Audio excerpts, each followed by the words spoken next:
Assalamualaikum warahmatullahi wabarakatuh. Kami dari kelompok 2. Perkenalkan, nama saya Nadia Pratama. Perkenalkan, nama saya Siti Farid. Untuk memenuhi tugas statistika inferensial, Kami di sini akan memaparkan materi mengenai uji hipotesis. Simak video berikut ini. Baby girl, you are so pretty, pretty, pretty, pretty. Baby girl, you are so pretty. berikut merupakan penjelasan mengenai hipotesis. Hipotesis merupakan suatu asumsi atau anggapan yang bisa benar atau juga bisa salah mengenai suatu hal. Dan untuk menjelaskan hal itu perlu dilakukan pengujian atau pembuktian lebih lanjut.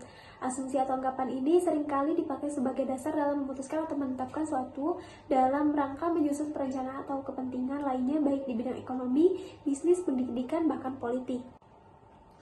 Penolakan hipotesis artinya kita menyimpulkan bahwa hipotesis tidak benar, sedangkan menerima hipotesis artinya tidak ada cukup bukti informasi dari sampel untuk menyimpulkan bahwa hipotesis harus ditolak.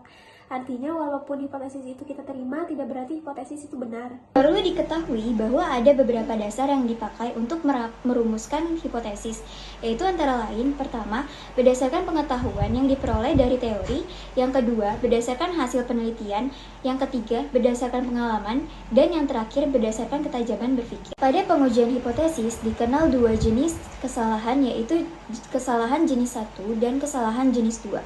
Kesalahan jenis 1 adalah kesalahan akibat menolak hipotesis 0, padahal hipotesis 0 benar, sehingga sesungguhnya harus diterima.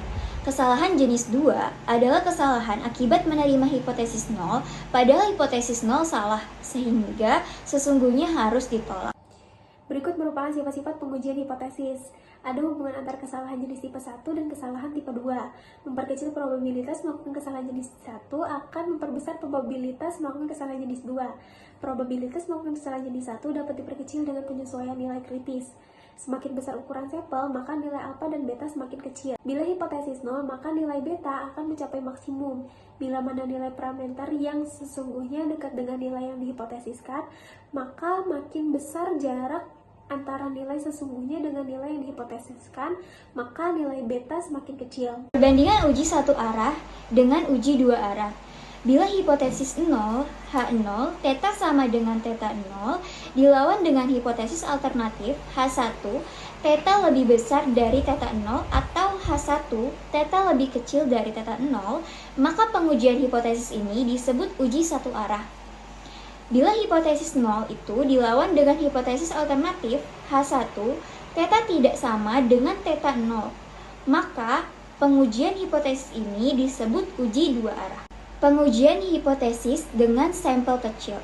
Pada pengujian hipotesis dengan sampel kecil juga tidak jauh berbeda, kecuali rumus statistik yang digunakan pada pengujian dan penentuan nilai kritis. Tahapan yang digunakan diantaranya perumusan hipotesis, penentuan taraf signifikansi, menentukan daerah penolakan, dan penerimaan hipotesis 0. Kemudian menentukan kesimpulan dari pengujian. Dari presentasi ini bisa disimpulkan, pengujian hipotesis dalam statistik inferensial bertujuan untuk membuat keputusan atau kesimpulan tentang populasi berdasarkan data sampel. Pengujian hipotesis membantu menentukan apakah perbedaan atau hubungan yang ditemukan dalam data sampel itu cukup kuat untuk dipercaya mewakili populasi secara keseluruhan atau hanya terjadi secara kebetulan. Cukup sekian presentasi dari kami. Jika ada kesalahan atau kekurangan mohon dimaafkan. Kurang lebihnya mohon maaf. Wassalamualaikum warahmatullahi wabarakatuh.